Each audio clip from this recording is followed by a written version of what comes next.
2 de abril de 1900. Jesus julga de acordo com a vontade com a qual ele trabalha.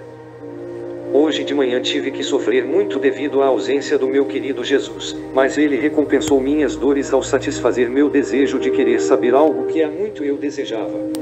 Então, depois de me virar em busca de Jesus, chamei-o com oração, com lágrimas, cantando, pois quem sabe poderia ser ferido pela minha voz e, assim, ser encontrado, mas tudo em vão. Eu respondi meus gemidos, para quem eu encontrei, perguntei sobre ele. Finalmente, quando meu coração se partiu e não aguentava mais, eu o encontrei, mas vi por trás, lembrando-me de uma resistência que fiz por ele, o que direi no livro de Confessor, pedi perdão a ele e, portanto, parece que concordamos, tanto que ele próprio me perguntou o que eu queria, e eu lhe disse, fiquei satisfeita em me informar sobre sua vontade em meu estado, especialmente o que devo fazer quando me encontro com poucos sofrimentos e você não vem, e se você vem é quase uma sombra, então. Não vendo você, meus sentidos se sentem em mim mesma, e, encontrando-me nessa posição, sinto como se estivesse me colocando na minha e não era necessário esperar que o confessor saísse daquele estado. E Jesus, sofra ou não sofra, venho ou não venho, seu estado é sempre de vítima, muito mais que essa é a minha vontade e a sua, e eu julgo não de acordo com as obras que são feitas, mas de acordo com a vontade com a qual se opera. E eu, meu Senhor, tudo bem como você diz, mas me parece que sou inútil e perco muito tempo, e sinto um incômodo, um medo, e então, trazer o confessor, atormenta minha alma que não era sua vontade. E ele, você acha que foi pecado ter o confessor vindo? E eu disse, não, mas temo que não tenha sido sua vontade. E ele, você precisa fugir mesmo da sombra do pecado, mas não precisa pensar nisso. E eu, se não fosse sua vontade, qual era o sentido disso? E ele, parece-me que minha filha quer escapar do estado de vítima, não é? E eu, toda corada, disse não, Senhor. Digo isso para quando você às vezes não me faz sofrer e você não vem, afinal de contas, faça-me sofrer e não me darei atenção. E Jesus. Mas para mim me parece que você quer escapar. Então, você sabe quando me reservei para falar sobre minhas dores, se a primeira, a segunda, a terceira e até a última hora. Então, se distrair de mim e se esforçar para sair, você cuidará do outro, e eu não vou encontrá-lo vindo, e tomarei minha vez e irei para outro lugar. E eu, toda assustada, nunca, ó Senhor. Não quero mais saber nada que não seja a sua santíssima vontade. E ele fique calma e espere pelo confessor. Dito isto, desapareceu. Parece que me sinto aliviada por falar com Jesus, mas com tudo isso a dor dolorosa não diminuiu em mim quando Jesus me privou dele. 9 de abril de 1900. Abandono em Deus. Tendo recebido a comunhão hoje de manhã, eu estava em um mar de amargura porque não vi meu supremo bom Jesus. Senti todo o meu interior alertado quando, em um instante, ele se mostrou para mim e me disse, quase me censurando, você não sabe que não se abandonar em mim é um desejo de usurpar os direitos da minha divindade, me fazendo uma grande afronta. Portanto, abandone e acalme seu interior, tudo dentro de mim e você encontrará paz, e, encontrando a paz, encontrará a mim mesmo. Dito isto, desapareceu como um raio sem ser visto novamente. Senhor, mantenha-me todo abandonado e bem envolvido em seus braços, para que nunca possa escapar, caso contrário, sempre farei escapadas. 10 de abril, 1900. Os desejos de ver Jesus o atraem para a alma. O bem-aventurado Jesus continua a vir. Ó Deus, que punição indescritível é sua privação. Eu tentei o máximo que pude para ficar em paz e todos abandonados nele, nem um pouco. Meu pobre coração não aguentou mais, eu fiz o máximo que podia para acalmá-lo. Eu disse, meu coração, vamos esperar outro pouco, quem sabe isso vem, vamos usar estratagemas para ele vir. Ondas, voltando-se para ele, eu lhe disse, Senhor, vem, a hora é tarde e você ainda não vem. Hoje de manhã, procuro o quanto consigo ficar quieto, mas você não me deixa te encontrar. Senhor, ofereço-lhe o martírio de sua privação como testemunho de amor e como fazer um presente para atraí-lo a vir. É verdade que não sou digno, mas não é porque sou digno de te procurar, mas por amor e porque sem você sinto que estou perdendo a vida. E como ele não veio, eu lhe disse, Senhor, venha ou eu vou cansá-lo com a minha palavra e quando você se cansar dela, você nem virá nos ver então. Mas quem pode dizer todos os meus erros? Eu lhe disse tantas coisas que demoraria muito se quisesse dizer tudo. Depois disso, quando acabei de ver meu doce Jesus se movendo dentro do meu interior, como se estivesse acordando de um sono, então ele se tornou mais claro e, transportando-me para fora de mim mesmo, disse-me, como o pássaro quando tem que voar, bate suas asas, assim a alma nos voos dos desejos bate nas asas da humildade e naquelas bate em você. Envie um imã que me atraia, para que enquanto ela voe para mim, eu leve o meu para ir até ela. Ah, Senhor, vemos que sinto falta do imã da humildade. Se em minha jornada espalhar o imã da humildade por toda parte, eu não teria problemas esperando a sua vinda. 16 de abril de 1900 As 3 assinaturas do passaporte da bem-aventurança na terra. Depois de passar dias amargos de privação e censura a Jesus abençoado por minhas ingratidões e resistência à sua vontade e graças, nesta manhã, ele me disse: minha filha, o passaporte para entrar na felicidade que a alma pode possuir nesta terra, deve ser assinado com 3 assinaturas, e são elas: resignação, humildade e obediência. A perfeita resignação à minha vontade é a ser aquele que faz nossas vontades e forma apenas uma, é açúcar e mel, mas com um pouco de resistência à minha vontade, a cera fica desarticulada, o açúcar se torna amargo e o mel é convertido em veneno. Ou, não basta renunciar, mas a alma deve estar convencida de que o maior bem para si e a melhor maneira de me glorificar é sempre fazer minha vontade. Aqui está a necessidade da assinatura da humildade, porque a humildade produz esse conhecimento. Mas quem enobrece essas 2 virtudes? Quem os fortalece, quem os persevera, quem os une para que não possam se separar? Quem o coroa? Obediência. Assim, a obediência, destruindo a própria vontade e tudo o que é material, espiritualiza tudo e se coloca ao seu redor como uma coroa. Portanto, resignação e humildade sem obediência estarão sujeitas à instabilidade, mas com obediência elas serão fixas e estáveis. E aqui está a estrita necessidade de assinar a obediência, de fazer correr esse passaporte, de passar para o reino de bem-aventurança espiritual que a alma pode desfrutar aqui. Sem essas 3 assinaturas, o passaporte não terá valor e a alma sempre será rejeitada pelo reino da bem-aventurança e nossos desejos serão forçados a estar no reino da inquietação, dos medos e perigos, e por seu infortúnio ele terá seu ego por Deus e ela fará o cortejo pelo orgulho e rebelião.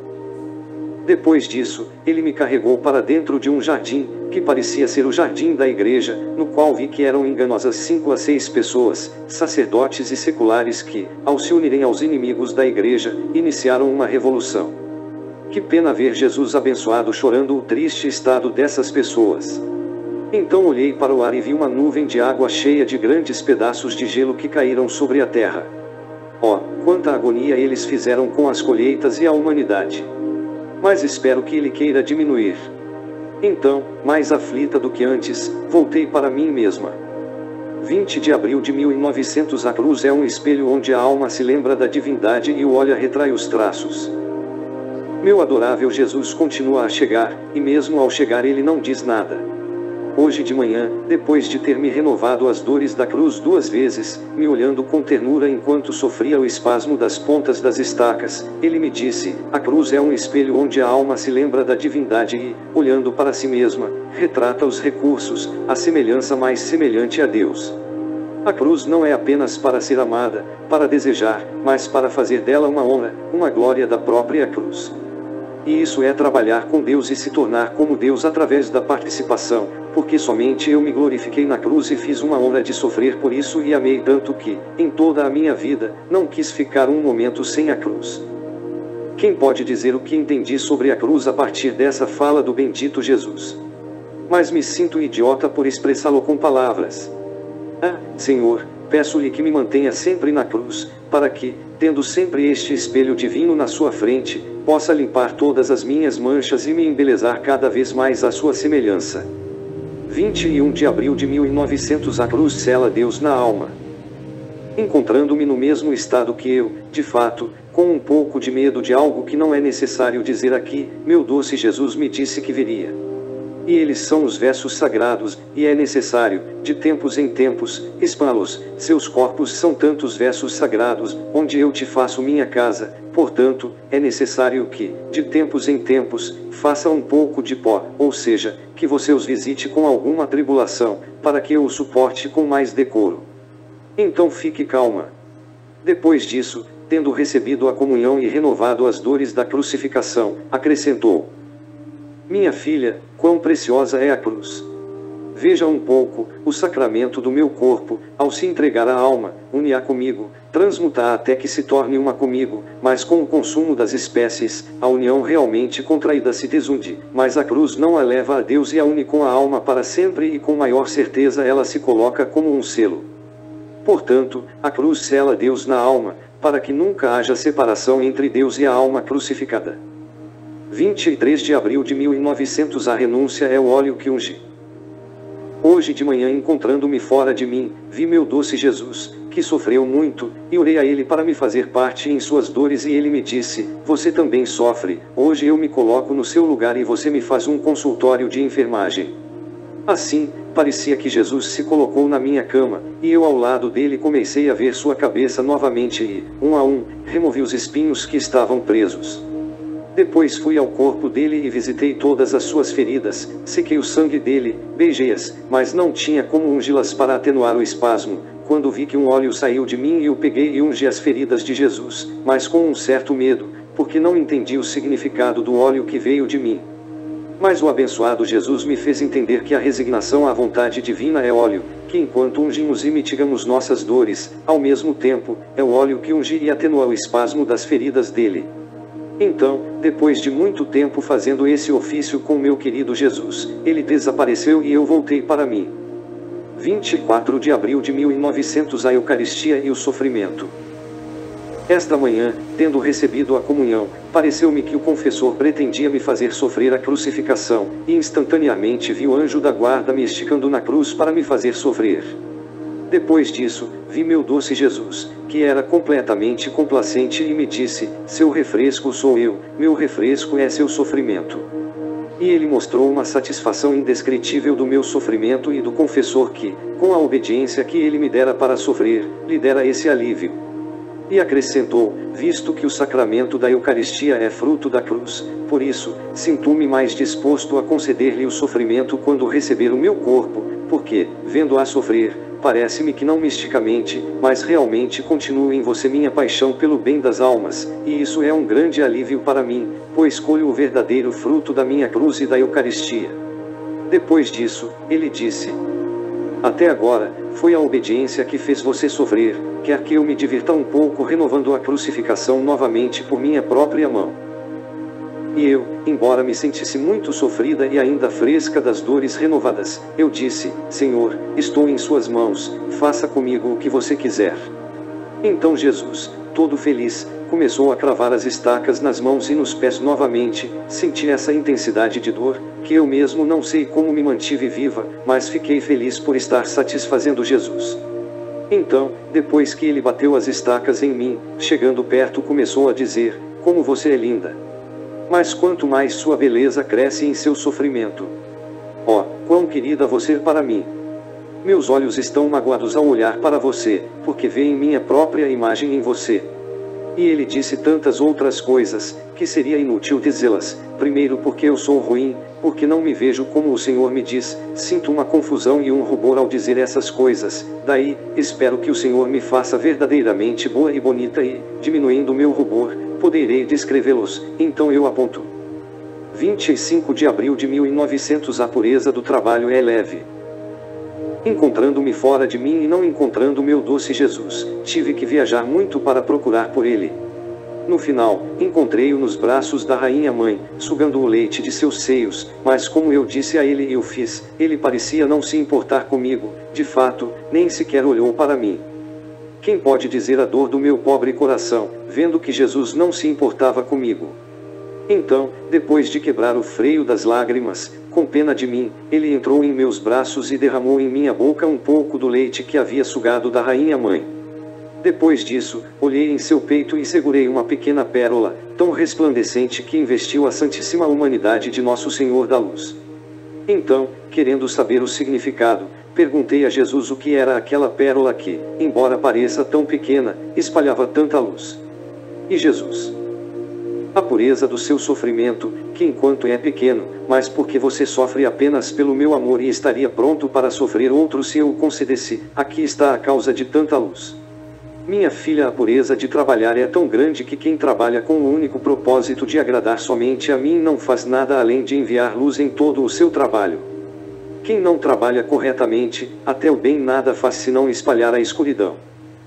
Então vi no peito de Nosso Senhor, e vi que ele segurava um espelho muito tenso, e parecia que aqueles que andavam de pé permaneciam todos absorvidos naquele espelho. Quem não era ele andava corretamente, permaneceu do lado de fora, sem poder receber nenhuma impressão da imagem do bem-aventurado Jesus. Ah, Senhor, me segure toda absorvida nesse espelho divino, para que não haja outra sombra de intenção em meu trabalho. 1º de maio de 1900. Se a Eucaristia é o depósito da glória futura, a cruz é desembolsada para comprá-la. Tendo tido comunhão, meu doce Jesus mostrou-se a todos afabilidade, e como me pareceu que o confessor colocou a intenção da crucificação, minha natureza parecia quase uma repugnância em se submeter a ela. Meu doce Jesus, para me animar, me disse: minha filha, se a Eucaristia é um depósito da glória futura, a cruz é desembolsada como compra. Se a Eucaristia é uma semente que impede a corrupção, e são como as ervas aromáticas que, ungindo com os cadáveres, não permanecem corrompidas, e conferem imortalidade à alma e ao corpo, a cruz a embeleza e é tão poderoso que, se houver uma contração de dívidas, torna-se um valor maior e, com maior segurança, a redação da dívida contratada é paga e, depois de satisfazer todas as dívidas, forma o trono da alma que mais brilha na glória futura. Assim a cruz e a Eucaristia se alternam e uma trabalha com mais força do que a outra. E acrescentou: a cruz é meu canteiro florido, não porque não sofri espasmos atrozes, mas porque através da cruz dei à luz tantas almas da graça, vi tantas flores bonitas aparecendo que produziam tantos frutos celestes, tão bem vendo, mantive em meu deleite aquela cama de dor e deliciei-me na cruz e no sofrimento. Você também, minha filha, se deleita na alegria e no prazer de ser crucificada na minha cruz. Não quero que tema o sofrimento, como se quisesse agir como uma mentirosa. Vamos, coragem, trabalhe como uma valente e se exponha ao sofrimento. Enquanto ele dizia isso, vi meu bom anjo, que estava preparado para me crucificar, e eu mesmo estendi meus braços e o anjo me crucificou. Como ele desfrutou o bom Jesus do meu sofrimento, enquanto eu estava feliz com isso, eu vou dar a Jesus um gosto mesmo tão miserável. Pareceu-me que era uma grande honra sofrer por causa dele. 3 de maio de 1900, perto na cruz do céu. Hoje de manhã, me vi fora de mim e vi o céu inteiro cheio de cruzes, algumas pequenas, outras grandes, outras metade. Quanto mais velho ela era, mais raro eu. Foi um doce encantamento ver tantas cruzes que embelezaram o firmamento, mais resplandecentes que o sol. Depois disso, parecia que o céu estava se abrindo e era possível ver e ouvir o banquete que foi feito pelos bem-aventurados na cruz. Quem mais sofreu foi o mais célebre neste dia. Os mártires foram distinguidos de maneira especial, aqueles que sofreram holocausto. Que estima a cruz e quem mais sofreu, naquela abençoada estadia. Enquanto eu vi isso, uma voz ressoou por todo o império que dizia: se o Senhor não enviou as cruzes sobre a terra, seria como aquele pai que não ama seus filhos, que em vez de querer vê-los honrados e ricos, quer vê-los pobres e desonrados. O resto que eu vi dessa festa, não tenho palavras para expressar, posso sentir em mim, mas não consigo tirá-la, então fico calada. 9 de maio de 1900. Luísa vê o mistério da Santíssima Trindade na forma de 3 sóis. Depois de ter passado dias de privação, não apenas, mas ainda de turbulência, nesta manhã, me sentindo mais perturbada com meu estado miserável, o adorável Jesus vindo me disse: você, por estar preocupada com isso, perturbou meu doce descanso. Assim, você não me deixa mais descansar. Quem pode dizer o quão mortificada eu estava ao sentir que havia atrapalhado o descanso de Jesus Cristo? Com tudo isso, por algumas horas eu me acalmei, mas depois me senti mais inquieta do que antes, que eu mesmo não sei dessa vez em que vou acabar. Depois daquelas 2 palavras que Jesus disse, eu me encontrei fora de mim e, olhando para o cofre dos céus, pude ver apenas 3 raios de luz. Foi tanto o esplendor dos raios que transmitiu, que o outro ao oeste, o terceiro ao meio-dia. Foi tanto o esplendor dos raios que transmitiu, que o outro ao oeste, o terceiro ao meio-dia. 17 de maio de 1900, Poder das almas vítimas. O mesmo estado de privação e abandono continua. Por isso, encontrando-me fora de mim, vi uma inundação de água misturada com granizo, que parecia que várias cidades permaneciam inundadas com danos notáveis.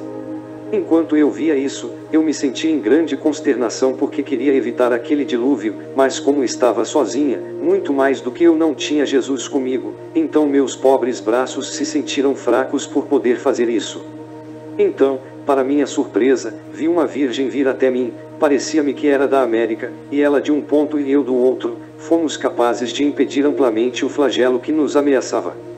Depois, reunidos, vi aquela virgem com as insígnias da paixão e coroada com uma coroa de espinhos, assim como eu, e uma pessoa que me parecia anjo, que disse: ó, poder das almas vítimas! O que não é dado a nós anjos para fazer, com seus sofrimentos, pode fazê-los.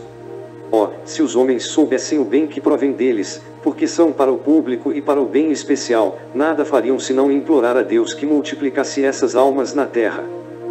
Depois disso, depois de nos terem dito que recomendamos uma a outra ao Senhor, e nos separamos. 18 de maio de 1900 Encha o seu interior de Deus. Encontrando-me ainda privada do meu adorável Jesus, no máximo eu vi alguma sombra. Ó, quão amargo isso me custa, quantas lágrimas devo pagar. Hoje de manhã, depois de muita espera e busca, encontrei-o em minha própria cama, todo aflito, com a coroa de espinhos que lhe perfurava a cabeça. Eu a peguei dele lentamente e coloquei na minha cabeça. Ó, como eu me vi diante da presença dele! Não tive forças para dizer uma única palavra. Jesus, tendo compaixão de mim, disse-me: faça-se coração, não tenha medo, tente preencher seu interior comigo e torná-la cheio de todas as virtudes até que transborde e, quando você transbordar, eu a levarei ao céu e todas as suas privações terminarão.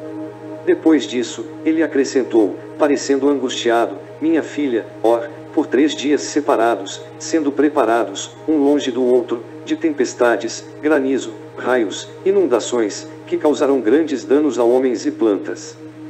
Dito isto, ele desapareceu, deixando-me um pouco mais aliviada no estado em que estou, mas com um pensamento: quem sabe quando farei isso transbordar?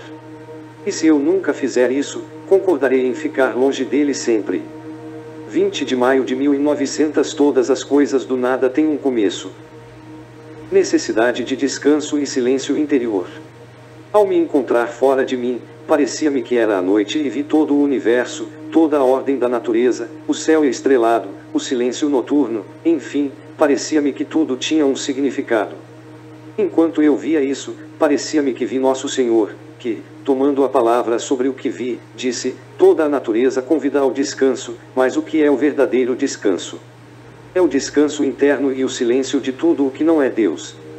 Você vê as estrelas brilhando com luz temperada, não brilhando como o sol, o sono e o silêncio de toda a natureza, dos homens e dos animais, que todos estão procurando lugar, um covil onde se sentar em silêncio e descansar do cansaço da vida.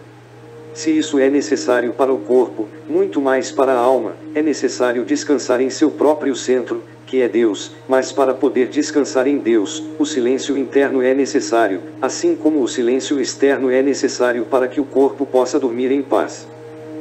Mas o que é esse silêncio interior? É silenciar suas paixões mantendo-as no lugar, impondo silêncio a desejos, inclinações, afetos, enfim, a tudo que não chama a Deus, ou quais são os meios para alcançar isso. O único e absolutamente necessário meio é desfazer o ser e ser reduzido a nada, como era antes de a alma ser criada, e quando a alma reduziu seu ser ao nada, então ela será capaz de levá-lo de volta a Deus. Minha filha, todas as coisas do nada começaram, essa mesma máquina do universo que você vê com tanta ordem, se antes de criá-la tivesse sido preenchido com outras coisas, eu não poderia ter colocado minha mão criativa para fazê-la com tanta habilidade e torná-la tão esplêndido e ornamentada. No máximo, eu poderia desfazer tudo o que poderia ter sido e reconstruí-la como eu gostasse. Mas estamos sempre lá, que todas as minhas obras do nada têm um começo, e quando há uma mistura de outras coisas, não é digno de minha majestade descer e trabalhar na alma, mas quando a alma é reduzida ao nada e ascende a mim e toma o seu ser no meu, então eu opero naquele Deus que sou e a alma encontra ali um verdadeiro descanso. Aqui está você, que todas as virtudes, da humildade e da autoaniquilação, têm o seu começo. Quem pode dizer o quanto eu entendi sobre o que o abençoado Jesus me disse? Oh, quão feliz minha alma ficaria se eu pudesse desfazer meu pobre ser para poder receber do meu Deus seu ser divino. Oh, como me dignificaria, como permaneceria santificado. Mas que bobagem é minha, onde está meu cérebro, se ainda não o faço? Que miséria humana que, em vez de buscar o seu verdadeiro bem e voar alto, se contenta em subir no chão e viver na lama e apodrecer. Depois disso, meu amado Jesus me levou a um jardim, onde havia muitas pessoas se preparando para participar de uma festa, mas somente quem recebeu um uniforme pôde comparecer, mas poucas foram as que receberam esse uniforme. Senti um grande desejo de recebê-lo e fiz tanto que tive a intenção. As ondas chegam ao ponto em que foram recebidas. Uma venerável matrona me vestiu de branco primeiro, depois ela me colocou uma bolsa de ombro azul claro na qual pendia uma medalha impressa com a face de Jesus, e enquanto era face era ao mesmo tempo um espelho que, olhando para ela, mostrava os menores pontos da alma. Com a ajuda de uma luz que veio de dentro daquele rosto, ela poderia ser facilmente removida. Pareceu-me que essa medalha continha um sentido misterioso. Então ele pegou uma fina camada de ouro e me cobriu toda. Pareceu-me que, se eu estivesse vestida assim, poderia competir com a Virgem das Virgens. Enquanto isso acontecia, Jesus me disse: minha filha, voltemos para ver o que os homens fazem, contanto que você esteja vestida, quando a festa começar, eu a levarei para ajudar. Então, depois de virar um pouco, ele me carregou para minha cama. 21 de maio de 1900. O estado mais sublime é desfazer nossa vontade na vontade de Deus e viver de sua vontade. Hoje de manhã, meu adorável Jesus não estava vindo, de onde, depois de muita espera, veio e me acariciou, disse-me: minha filha, você sabe qual é o meu objetivo em você. E o estado que eu quero de você. E, parando um pouco, ele acrescentou: o objetivo que tenho sobre você não é de coisas prodigiosas e de tantas coisas que eu poderia trabalhar em você para mostrar meu trabalho, mas meu objetivo é para absorver você em minha vontade e fazer dela de sua vontade apenas uma com a minha, e deixar para você um espécime perfeito de uniformidade sua com minha vontade. Mas este é o estado mais sublime, é o maior prodígio, é o milagre dos milagres que pretendo fazer por você. Minha filha, para alcançar nossa vontade perfeitamente, a alma deve se tornar invisível, ela deve imitar-me, que, enquanto preenche o mundo mantendo-o absorvida em mim e não sendo absorvido por ela, me torno tão invisível que não me deixo ver por ninguém. Isso significa que não há matéria em mim, mas tudo é o espírito mais puro, e se, na minha suposta humanidade, eu entendi o assunto, era para me parecer em tudo com o homem e dar a ele um exemplo muito perfeito de como espiritualizar esse mesmo assunto. De onde a alma deve todos espiritualizar e tornar-se invisível para formar facilmente sua vontade com a minha vontade, porque o que é invisível pode ser absorvido em outro objeto. Dos dois objetos que se deseja formar apenas um, é necessário que se perca a forma, caso contrário, nunca se formaria um único ser. Que sorte teria se você se destruir até se tornar invisível, poderá receber uma forma completamente divina. De fato, você sendo absorvido em mim e eu em você, formando um único ser, você viria a reter em si a fonte divina, e como minha vontade contém todo o bem que possa existir, você viria a reter todos os bens, todos os presentes, todas as graças e não precisaria procurá-las em outro lugar, a não ser em si mesma. E se as virtudes não têm limites, estar em minha vontade, de acordo com o que a criatura pode alcançar, encontrará seu fim, porque minha vontade faz de alcançar para adquirir as virtudes mais heróicas e mais sublimes que a criatura não pode superar. A altura da perfeição da alma derrotada em minha vontade é tão grande que chega a funcionar como Deus, e isso não é de admirar, porque, já que ela não vive mais sua vontade nela, mas a própria vontade de Deus cessa de pensar-se, vivendo com essa vontade, ele possui o poder, a sabedoria, a santidade e todas as outras virtudes que o mesmo Deus contém.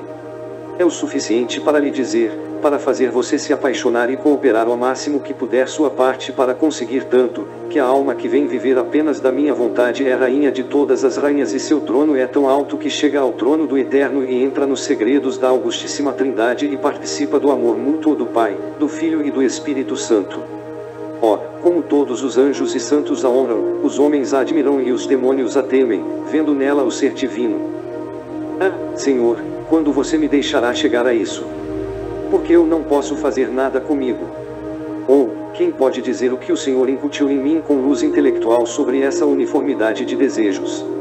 A altura dos conceitos é tão grande que minha linguagem, mal abordada, não tem palavras para expressá-los.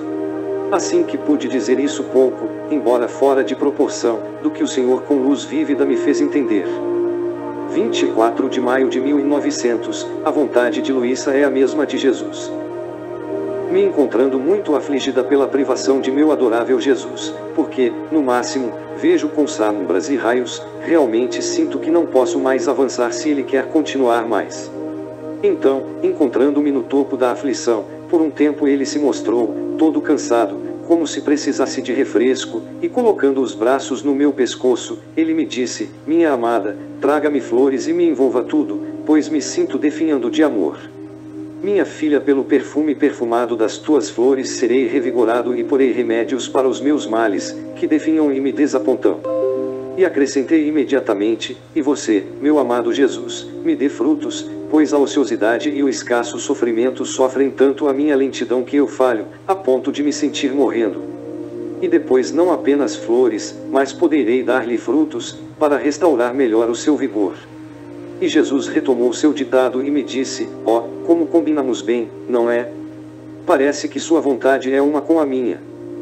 Por um momento, parece que fiquei aliviada, como se quisesse parar o estado em que estava, mas depois de um tempo me vi imersa na mesma letargia de antes, privada do meu bem maior, abandonada e sozinha. 27 de maio de 1900. O amor de Deus e a graça penetram nas partes mais íntimas do homem. Hoje de manhã, sentindo-me mais aflita do que nunca por causa da privação do meu altíssimo bem, quando ele se mostrou para mim, me disse: como um vento violento investe as pessoas e penetra diretamente nas entranhas, a fim de abalar a pessoa inteira, meu amor e minha graça, subindo nas asas dos ventos, investem e penetram no coração, na mente e nas partes mais íntimas do homem. Com tudo isso, o ingrato rejeita minha graça e me ofende. Como é amargo o meu pesar! Mas eu estava confusa e aniquilada em mim mesma e não me atrevi a dizer uma palavra. Eu apenas pensei: como é que isso não acontece? Mesmo chegando, não o vejo claramente, parece que perdi a clareza. Quem sabe se vou ver seu lindo rosto revelado, como antes. E Jesus acrescentou: minha filha, por que você teme se o seu estado está em excelência pela união de nossas vontades? Querendo perseguir e sentir pena do meu estado doloroso, ele me disse: você é meu novo trabalho. Não se sobrecarregue se não me vê claramente. Eu disse a você no outro dia que não venho de acordo com o habitual porque quero punir as pessoas, e se você me visse claramente, entenderia o que estou fazendo e o seu coração, pois recebeu o enxerto do meu, então sei o que você viria a sofrer, como meu coração está sofrendo, pois me vejo forçado a castigar minhas criaturas. Então, para poupar essas dores, não me mostro claramente. Quem pode dizer os ferimentos que ele deixou no meu pobre coração? Senhor, me dê a força para suportar a dor. 29 de maio de 1900. Ameaça de punição. Continuando no mesmo estado, senti-me oprimido e precisava de todo o apoio para suportar a privação do meu sumo bem. O abençoado Jesus, tendo compaixão de mim, por alguns minutos mostrou seu rosto dentro do meu coração, mas não claramente, e me fez ouvir sua voz mais doce, me dizendo: coragem, minha filha, deixe-me terminar de castigar, que virei depois como antes. Enquanto ele dizia isso, em minha mente eu disse: quais são os castigos que você começou a enviar? E acrescentou: a chuva continua, é mais do que granizo que eu estou fazendo, e trará tristes consequências para a sociedade. Dito isto, ele desapareceu e eu me vi fora de mim mesma, em um jardim, e de lá você podia ver as plantações secas e as videiras, e por dentro eu disse: pobres, pobres, como eles farão isso? Enquanto eu dizia isso, naquele jardim havia um menino chorando e gritando tão alto, que ensurdecia o céu e a terra, mas ninguém tinha compaixão dele, embora todos sentissem que ele chorava tanto, estavam incomodando-o e deixando-o abandonado e sozinho. Um pensamento veio a mim, quem sabe que não era Jesus. Mas eu não tinha certeza. Então, aproximando-me dele, eu disse: "O que você está chorando, querida criança? Você quer se juntar a mim, já que todo mundo o deixou entre lágrimas e a dor que o oprime tanto que faz você chorar tão alto?" Mas isso, quem poderia acalmá-lo? Assim que soluçou, respondeu que sim, que queria se acalmar. Então eu o peguei pela mão para conduzi-lo comigo e, no próprio ato de fazer isso, me encontrei em mim mesma. 3 de junho de 1900 Falta de estima pelos outros é falta de verdadeira humildade. Encontrando-me no mesmo estado, nesta manhã, por alguns momentos, vi meu adorável Jesus que estava no meu coração adormecido, e o sono dele atraiu minha alma a dormir junto com ele, tanto que senti todos os poderes internos adormecidos, sem agir mais.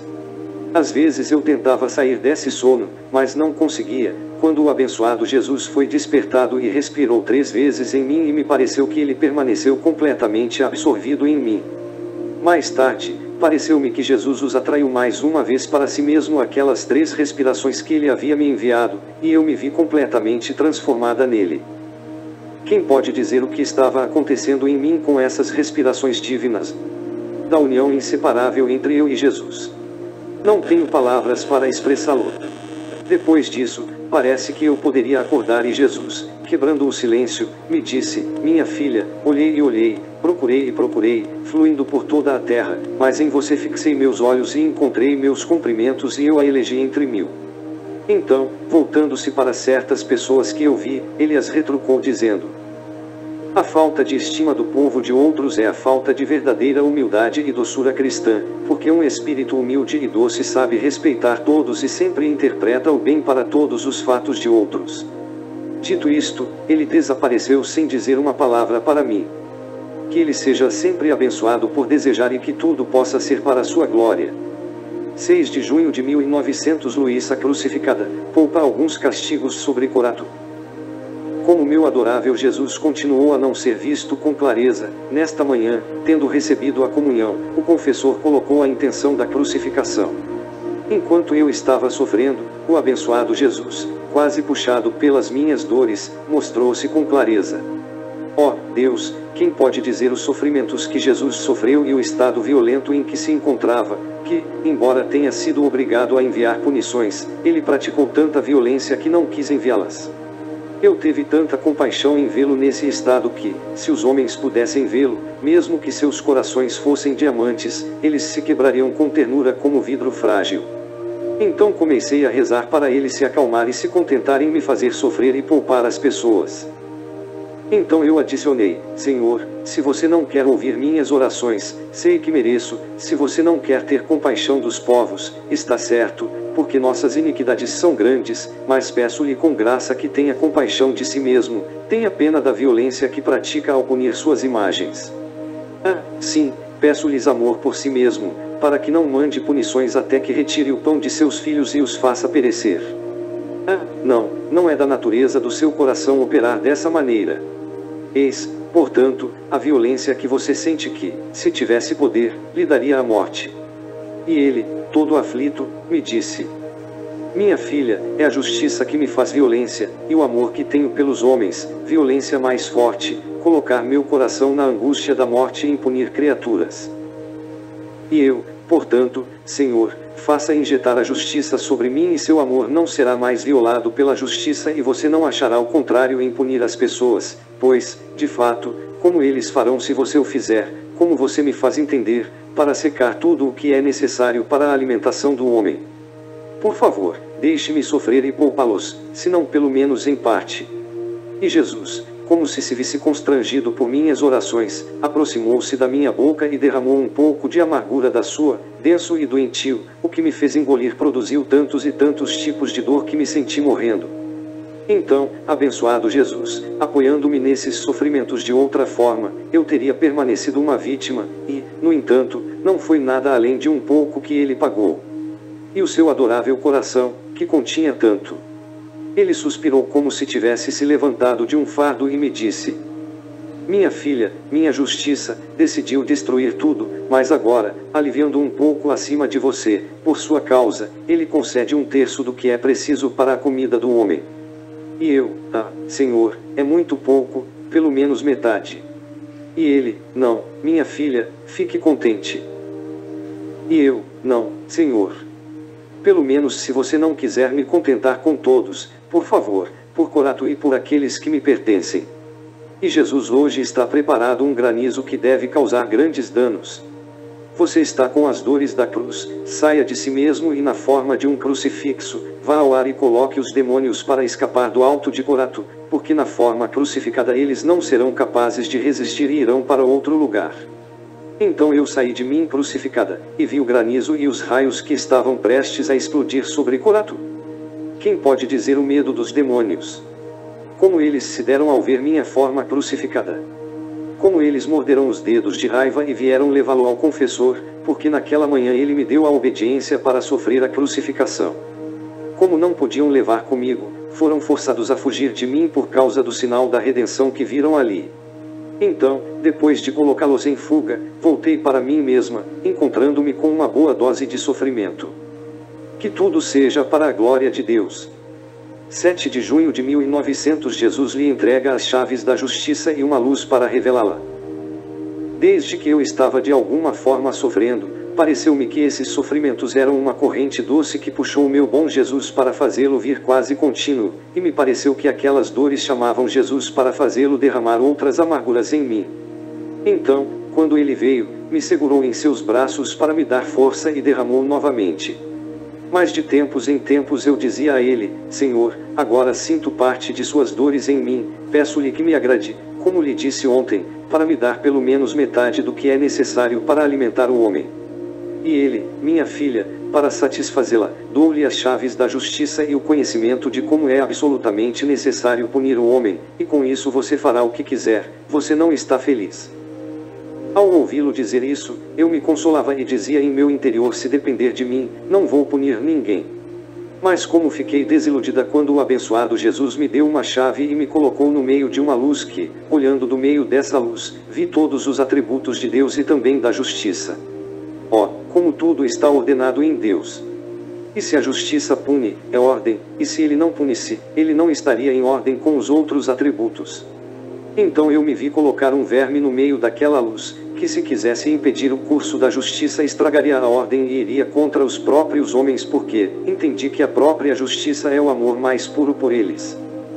Então, eu me senti toda confusa e envergonhada. Portanto, para me livrar de mim, disse a Nosso Senhor: com esta luz com a qual me cercaste, entendo as coisas de maneira diferente e, se você me deixasse, eu faria pior do que você. Portanto, não aceito esse conhecimento e renuncio às chaves da justiça. O que eu aceito e quero é que você me faça sofrer e salve o povo, afinal eu não quero saber de nada. E Jesus, sorrindo com o meu ditado, disse-me: como você imediatamente quer se livrar, não quer saber de nenhum motivo e quer fazer uma violência mais forte, você quer sair com 2 palavras: faça-me sofrer e poupá-las. Senhor, não é que eu não queira saber a razão, mas é porque não é o meu escritório, mas o seu. Meu escritório é ser vítima. Portanto, você faz o seu escritório e eu o meu. Não é verdade, meu querido Jesus? E ele, demonstrando aprovação, desapareceu de mim. 10 de junho de 1900, Escritório das Vítimas das Pragas. Parece-me que meu adorável Jesus continua a reduzir a justiça pela metade, derramando um pouco sobre mim e o restante sobre as pessoas. Especialmente nesta manhã, quando me encontrei com Jesus, minha alma foi atormentada ao ver a tortura de seu doce coração ao castigar as criaturas. Foi tanto o estado de sofrimento em que Jesus estava, que ele não fez nada além de enviar gemidos contínuos. Ele tinha uma coroa grossa de espinhos na cabeça, toda encarnada por dentro, de modo que sua cabeça parecia um pedaço de espinhos. Então, para levantá-lo um pouco, eu disse a ele: diga-me meu nome. Bem, o que você tem que estar sofrendo? Permita-me remover esses espinhos que o atormentam. Mas Jesus não me respondeu, na verdade ele nem ouviu o que eu disse. Então, comecei a remover esses espinhos, um por um, e depois da coroa coloquei na minha cabeça, enquanto fazia isso, vi que, além de distante, era necessário fazer um terremoto, o que tornaria um massacre em lugares distantes a mim. Depois de Jesus desaparecer, voltei para mim mesma, mas com a minha maior aflição ao pensar no estado de sofrimento de Jesus e nos infortúnios da humanidade miserável. 12 de junho de 1900. A obediência a faz pedir a Jesus que a faça sofrer para impedir o castigo. Hoje de manhã, quando meu adorável Jesus veio, comecei a dizer: Senhor, o que você está fazendo? Parece que você vai longe demais com a justiça. E enquanto eu queria continuar dizendo para desculpar as misérias humanas, Jesus me impôs silêncio dizendo: fique quieta, se você quiser que eu te abrace. Venha me beijar e cumprimentar todos os meus membros sofredores com suas adorações habituais. Então comecei da cabeça e gradualmente para os outros membros. Quantas feridas profundas continham o corpo sagrado, que, à simples vista delas, colocavam horror. Então, assim que terminou, ele desapareceu, deixando-me com muito pouco sofrimento e medo, que sabe se derramar sobre o povo, que não gostava de derramar suas amarguras em mim. Depois de um tempo, o confessor chegou e eu disse a ele o que disse acima e ele me disse que, hoje, por absoluta obediência, quando você faz a meditação, você deve orar para que ele faça você sofrer a crucificação e que ele cesse de enviar os flagelos. Então, quando eu fiz a meditação, orei de acordo com a obediência que recebi, quando ele mal me viu, mas sem prestar atenção em mim, pelo contrário, viu-se virando as costas para o povo, quando dormia para não ser assediado por mim e eu me senti chorando por ele não se importar em me deixar fazer a obediência. Então, tomei coragem e confiei toda na santa obediência, peguei-o pelo braço e o puxei para acordá-lo. Eu lhe disse: Senhor, o que você está fazendo? É esse o amor que você traz à sua amada virtude da obediência. Esses são os louvores que você costuma dar a ela. Essas são as honras que você lhe deu, até para dizer que se sente abalado e não pode resistir à virtude da obediência e se sente subjugado pela alma que se entrega a essa virtude, que agora parece que você não quer me fazer obedecer. Enquanto eu dizia isso e outras coisas, que demoraria muito se quisesse escrever para eles, o abençoado Jesus se sacudiu e, como se atingido por muita dor, ele soltou lágrimas e disse: Eu também não quero enviar flagelos, mas é a justiça que me força quase pela força, mas com essa palestra você quer me picar vivo e me tocar uma chave delicada demais para mim e muito amada por mim, tanto que eu não queria outra honra ou outro título além do de obediente. E eis que, para fazer você ver que não é que eu não queira fazê-la obedecer, contudo o que a justiça me força a não fazê-lo, compartilho em parte de você as dores da cruz. Enquanto fazia isso, ele desapareceu, deixando-me feliz por me fazer obedecer e com tristeza em minha alma, como se eu tivesse sido a causa de fazer o Senhor chorar com a minha fala. Senhor, por favor me perdoe. 14 de junho de 1900. Efeitos da cruz. Não sofrendo um pouco de sofrimento, meu adorável Jesus, ao vir tudo, foi complacente e me disse: Minha filha, o que você tem que sofre tanto? Deixe-me levantar um pouco. Mas Jesus, no entanto, sofria mais que eu, então ele me deu um beijo, e desde que ele foi crucificado, me tirou de mim e colocou minhas mãos nas dele, meus pés nos dele, minha cabeça repousando sobre a dele e a dele na minha. Quão feliz eu estava por estar nesta posição! Embora as estacas e os espinhos de Jesus me causassem dores, foram dores que me deram alegria, porque sofri pelo meu bem-amado, na verdade gostaria de ter crescido mais. Até Jesus parecia satisfeito comigo, que me segurava dessa maneira atraído por si mesmo. Pareceu-me que Jesus estava me restaurando e eu estava me revigorando a ele. Então, nessa posição, saímos. Tendo encontrado o confessor, imediatamente orei por suas necessidades e disse ao Senhor que ele era gentil em se fazer ouvir, quão doce é a sua voz para o confessor. Jesus, para me contentar, se virou para ele e falou da cruz dizendo: A cruz absorve minha divindade na alma, assemelha-se à minha humanidade e copia minhas próprias obras em si mesma. Depois continuamos a virar outro pouco e, quantas visões dolorosas que perfuravam a alma de um lado para o outro. As graves iniquidades dos homens, que nem mesmo são abatidas diante da justiça, se atiram com maior furor, como se quisessem fazer feridas por feridas duplas, e a grande miséria que eles mesmos estão preparando. Portanto, com nosso grande arrependimento, nos retiramos, Jesus desapareceu e eu me afastei. 17 de junho de 1900. Estar em Deus é estar em paz. Como nesta manhã o bem-aventurado Jesus não veio até nós, no meu interior senti-me provocando alguma sombra de perturbação porque ele não estava lá. Assim, ao chegar, ele me disse: minha filha, estar contida em Deus e não deixar os confins da paz é tudo a mesma coisa. Portanto, se você se sentir um pouco perturbada, é um sinal de que você sai um pouco de dentro de Deus, porque ficar contido nele e não ter paz perfeita é impossível, muito mais que os limites da paz são intermináveis. Na verdade, tudo o que pertence a Deus é toda a paz. Depois, acrescentou, você não sabe que as privações da alma servem como inverno para as plantas, que elas aprofundam as raízes, as fortalecem e as fazem reviver e florescer em maio. Depois disso, ele me tirou de mim mesma, e tendo recomendado várias necessidades para ele, ele desapareceu e eu me encontrei em mim mesma, com o desejo de me manter sempre dentro de Deus. 18 de junho de 1900. Ferida em Jesus aponta para o amor ao próximo. Depois de não vir, tentei me dedicar a considerar o mistério do flagelo.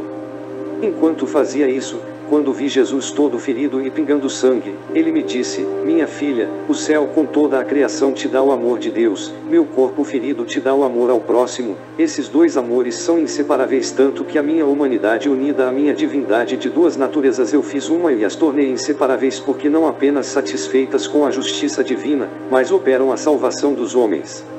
E para fazer com que todos assumam essa obrigação de amar a Deus e ao próximo, eu não apenas criei mas vim para torná-lo um preceito divino. Para que minhas feridas e meu sangue sejam tantas línguas que ensinem a todos como se amarem e a obrigação de que todos tenham que cuidar da salvação dos outros.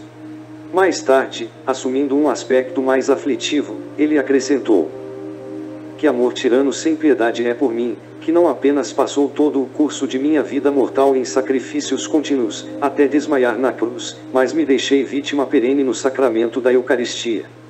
E isso não apenas, mas todos os meus membros favoritos, mantenho vítimas vivas em sofrimentos contínuos, empregados para a salvação dos homens, como entre muitos, eu te elegi para mantê-los sacrificado por minha causa e pelos homens. Ah, sim, meu coração não encontra descanso, a menos que encontre o homem. E o homem como me corresponde? Com tremendas ingratidões. Dito isso, ele desapareceu. 20 de junho, 1900. A humildade mais perfeita produz a união mais íntima com Deus na alma. Esta manhã, encontrando-me fora de mim e não encontrando meu bem supremo, tive que me virar em busca dele. Quando me cansei até me sentir falhando, senti nas minhas costas que me apoiava. Então, estendi minha mão e puxei-o para a frente, dizendo: meu amado, você sabe que não posso ficar sem você, mas você me faz esperar tanto tempo, até que você me decepcione. Diga-me pelo menos, qual é a causa? Onde te ofende que você me submete a torturas tão cruéis, a martírios tão dolorosos? Qual é a sua privação? E Jesus, interrompendo meu dito, me disse: minha filha, não aumenta mais o tormento ao meu coração exacerbado até o cume, encontrando-se em uma luta constante pela violência que todo mundo está continuamente fazendo de mim. Violência fazem de mim as iniquidades dos homens que lhes atraem a justiça. Esforçam-me por puni-los, e a justiça, em constante luta com o amor que tenho pelos homens, atormenta meu coração de maneira tão dolorosa que me faz morrer o tempo todo. Violência você me faz, pois quando eu chego e conhecendo as punições que estou fazendo, você não fica quieta, não, mas eu me esforço. Você me faz violência e não quer que eu a castigue, e sabendo que você não pode fazer o contrário na minha presença, para não expor meu coração a uma luta mais feroz, evito vir. Portanto, não quero me forçar para me deixar ir por enquanto, deixe-me desabafar minha fúria e não querer aumentar minhas dores com a sua fala. De resto, não quero que você pense sobre isso, porque a humildade mais perfeita e sublime é perder toda a razão e não falar sobre o porquê e como, mas livrar-se do próprio nada, e, ao fazê-lo, a criatura, sem perceber, está dispersa em Deus, produzindo na alma a união mais íntima, o amor mais perfeito pelo bem supremo, mas com a maior vantagem da alma, porque perder a razão adquire a razão divina e perde todo o discurso por conta própria, ou seja, frio ou quente, se favorável ou adverso às coisas que lhe acontecem, se interessará e adquirirá uma linguagem toda celestial e divina. Além disso, a humildade produz na alma uma vestimenta de segurança. Assim, envolvida nessa vestimenta de segurança, a alma permanece na mais profunda calma, embelezando-se para agradar a seu amado Jesus. Quem pode dizer como fiquei surpresa com essa conversa dele? Eu não tinha uma palavra para responder. Tão logo depois que ele desapareceu, encontrei-me em mim, quieta, sim, mas no topo da minha aflição, primeiro por causa das aflições e lutas em que meu querido Jesus estava e depois por medo de que ele ainda não viesse. Quem pode resistir? Como vou me suportar por sua ausência? Ah, Senhor, dê-me forças para suportar um martírio tão difícil, tão insuportável para minha pobre alma. Afinal, diga o que quiser, porque não deixarei nenhum meio comigo, tentarei de todas as maneiras, usarei todos os truques para conseguir que você venha. 24 de junho de 1900. A cruz é o alimento da humildade.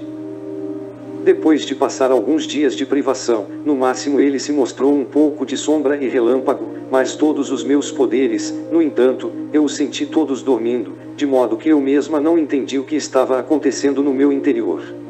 Nessa sonolência, apenas um castigo foi despertado em meu interior, e foi que me pareceu que me tinha acontecido como aquele que perde a visão enquanto dorme, ou é despojado de todas as suas riquezas, para que o pobre homem não possa se queixar nem se defender, nem use meios para se livrar de seus ferimentos. Pobre, em que estado de compaixão é? Mas qual é a causa? Dormindo, porque se estivesse acordado, é claro que poderíamos defendê-lo de seus infortúnios. Tal é o meu estado miserável, nem me é dado o envio de um gemido, um suspiro, para derramar uma lágrima, porque perdi de vista aquele que é todo o meu amor, todo o meu bem e que forma todo o meu contentamento. Parece que, para não me machucar com a privação dele, ele estava com sono e me deixou. Ah, Senhor, me dê você, para que eu possa ver minhas misérias e pelo menos saber o que está faltando. Agora, enquanto eu estava neste estado, de dentro do meu interior eu entendi o abençoado Jesus, que reclamava constantemente. Essas queixas prejudicaram minha audição e, ao acordar um pouco, eu disse, meu único e único bem, pelas suas queixas, sinto que o estado está sofrendo demais em que você está. Isso acontece porque você quer sofrer sozinho e não quer que eu faça parte de suas dores. Pelo contrário, para não me ter na sua empresa, você me deixou com sono e me deixou sem me deixar entender nada.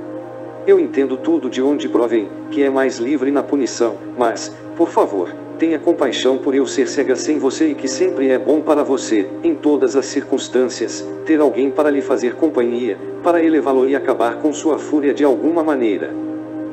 Porque, por enquanto, você é firme e envia flagelos, mas quando vê que suas imagens perecem de miséria, você envia mais reclamações do que agora e talvez me diga, se você estava mais comprometido em me acalmar, se você se preocupou com as criaturas, eu não veria tanto meus próprios membros rasgados. Não é verdade, meu Jesus mais paciente? Levante-se um pouco e deixe-me sofrer por você. Enquanto eu dizia isso, ele reclamava constantemente, quase no ato de querer ter pena e alívio, mas ele queria que fosse tomada quase à força esse mesmo alívio, de onde, por trás das minhas importunas atitudes, ele deitou as mãos e os pés pregados no meu interior e seus sofrimentos participaram um pouco. Depois disso, dando um pouco de descanso às suas queixas, ele me disse: minha filha, esses são os momentos tristes que me obrigam a fazê-lo, porque os homens ficam tão envergonhados, que todo mundo acredita que ele é um Deus para si mesmo e, se eu não colocar minha mão nos flagelos, prejudicaria suas almas, porque a única cruz é o alimento da humildade. Portanto, se eu não fizesse isso, chegaria ao ponto de não ter os meios, como fazê-los humilhá-los e entregá-los à sua loucura estranha, embora a maioria deles me ofenda. Mas eu gosto de um pai que parte o pão para todos que gostam de comer, que algumas crianças não querem pegá-lo, mas o usam para jogá-lo na cara do pai. Qual é a culpa do pobre pai? Tal sou eu. Portanto, tenha pena de mim nas minhas aflições. Dito isso, ele desapareceu, deixando-me meio acordada e meio adormecida, sem me conhecer ou se deveria me despertar perfeitamente, ou se deveria dormir novamente. 27 de junho de 1900. A alma deve se reconhecer em Jesus, não em si mesma. Eu fico com sono. Esta manhã, por alguns minutos, encontrei-me acordada e compreendi meu estado miserável, senti a amargura da privação do meu supremo e único bem, assim que pude derramar 2 lágrimas, dizendo: meu sempre e bom Jesus, como você não vem? Não são coisas para fazer, ferir uma alma de você e depois deixá-la. Além disso, para não deixá-la saber o que você faz, deixe-a no meio do sono. Vamos lá, não me deixe esperar tanto tempo. Enquanto eu dizia isso e outros ainda estavam fora de lugar, em um instante ele veio e me carregou para fora de mim, e como eu queria lhe contar meu pobre estado, Jesus, o imponente silêncio me disse: minha filha, o que eu quero de você é não mais se reconhecer em si mesma, mas se reconhecer apenas em mim, de modo que você não se lembrará mais de si mesma, nem terá mais consideração, mas se lembrará de mim e, desconsiderando-se, adquirirá minha única gratidão, e na medida em que você se anula e destrói a si mesma, avançará em meu conhecimento e se reconhecerá apenas em mim. E quando fizer isso, você não pensará mais com sua mente, mas com a minha, você não olhará com seus olhos, não falará mais com sua boca, nem tremerá com seu coração, nem trabalhará com suas mãos, nem andará com seus pés, mas todos com os meus. Porque, para se reconhecer apenas em Deus, a alma precisa que ela vá à sua origem e retorne ao seu começo, Deus, isto é, de onde saiu, e que se unifique ao seu Criador, e tudo o que se considera e que não está de acordo com seu princípio deve desfazê-lo e reduzir-se a nada. Desta maneira, derrotada, pode retornar à sua origem e reconhecer-se apenas em Deus e trabalhar de acordo com o propósito para o qual foi criada. É por isso que a alma deve tornar-se indivisível comigo para se conformar completamente a mim.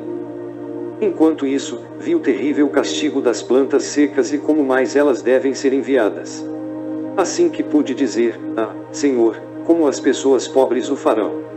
E ele, para não me ouvir, como um raio me escapou e desapareceu. Quem pode dizer a amargura da minha alma por me encontrar em mim mesma, por não ter sido capaz de dizer uma palavra sequer a mim e ao meu vizinho, e a tendência para dormir, que permanece novamente. 28 de junho de 1900. As punições presentes nada mais são do que predisposição a punições futuras. Hoje de manhã, encontrando-me extremamente afligido pela privação do meu amante Jesus, quando acabei de vê-lo me disse: minha filha, quantas máscaras serão desmascaradas nesses tempos de punição? Porque esses castigos nada mais são do que uma predisposição a todos os castigos que lhe manifestei ao longo do ano passado. Enquanto ele dizia isso, no meu interior eu disse: se o Senhor continua a agir da maneira que está fazendo, ou seja, como ele quer enviar punições, ele não vem, e não me participa de seus sofrimentos, me trata de maneiras incomuns, quem pode resistir? Quem me dará forças para permanecer nesse estado? E Jesus, respondendo ao meu pensamento, acrescentou em um ato de compaixão: e então, você quer que eu suspenda por um tempo o estado de vítima e deixe que ele a leve de volta? Enquanto isso dizia, eu sentia tanta confusão e amargura, vi que o Senhor com essa proposta me afastou de si. Que não fui capaz de dizer sim ou não, ou ouvir também o que a obediência decide. Então, sem esperar pela minha palavra, ele desapareceu, deixando-me como um prego no meu coração, pensando que Jesus me rejeitou.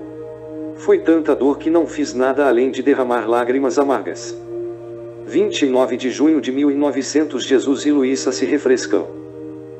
Continuando amargo comigo, meu adorável Jesus, tendo compaixão por mim, veio e pareceu me apoiar em seus braços.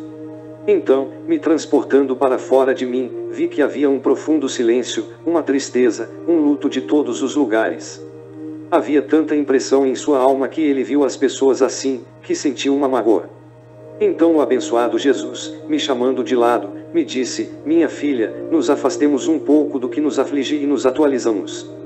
Enquanto ele dizia isso, e começou a acariciar e me beijar, mas minha confusão foi tão grande que eu não ousei lhe dar beijos e carícias, e acrescentou: como?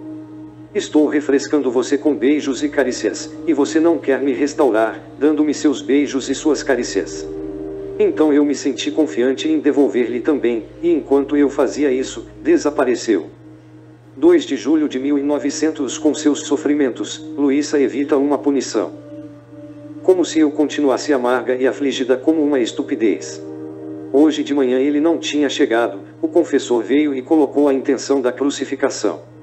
Primeiro, o bem-aventurado Jesus não concordou, portanto, depois de ter rezado a ele que teve a gentileza de me fazer obedecer, quando se mostrou para mim assim que me disse, o que você quer?